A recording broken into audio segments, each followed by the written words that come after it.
నిర్మల్ జిల్లా బాసర గోదావరి నది ఉప్పొంగి ప్రవహిస్తుంది. ఎగువన మహారాష్ట్రలో భారీగా కురుస్తున్న వర్షాలకు బాసర వద్ద గోదావరి నదికి 2 రోజుల నుండి వరద ఉధృతి క్రమక్రమంగా పెరుగుతోంది.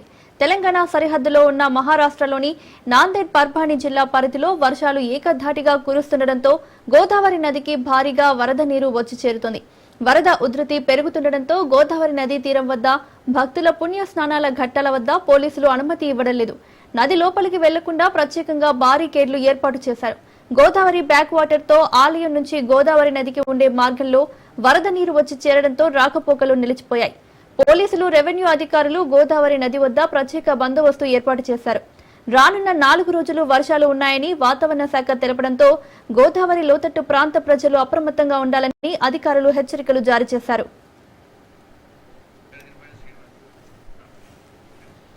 ఇదే అంశానికి సంబంధించి మరింత సమాచారం మా రిపోర్టర్ శ్రీనివాస్ అందిస్తారు. శ్రీనివాస్.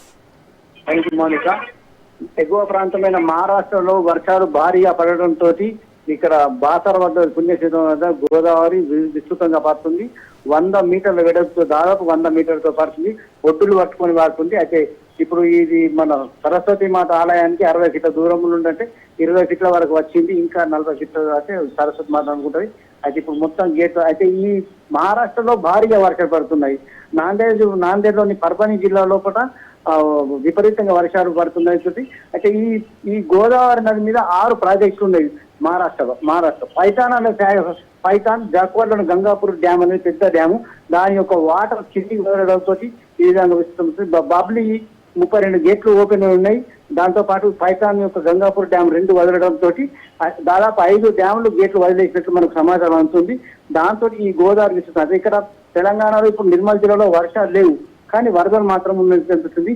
దీంతో ఈ గోదావరి విస్తృతంతో నిజామాబాద్ జిల్లాలో ఉన్న పోచంపాడు శ్రీరామ్ సాగర్ ప్రాజెక్టు మొత్తం నిండిపోవడంతో కిందికి 42 గేట్లకు 36 గేట్లు వదిలేసి కిందికి వదులుతున్నారు. దాదాపు 4 లక్షల క్యూసెక్ల నీళ్లు కిందికి వదులుతున్నట్టు మనకు తెలుస్తున్నది. 36 గేట్లు వదలడంతో ఇక్కడ వర్షాలు లేవు, కానీ వరదలైతే వస్తున్నాయి మనకు ఇక్కడ ఉన్నది. గోదావరి విస్తృతంగా పారడంతో ఇక్కడ చుట్టుపక్కల ప్రాంతాల్లో కూడా దిగువ ప్రాంతంలో అధికారులు జాగ్రత్త పడుతున్నారు. ఎవరిని కొనియకుండా చూస్తున్నారు. అంతేకాకుండా పుణ్యక్షేత్రానికి దర్శనం చేసుకున్న వాళ్ళను కటౌట్ బారిగేట్ పెట్టి ఆపడం చేస్తున్నారు. Right Srinivas, thank you.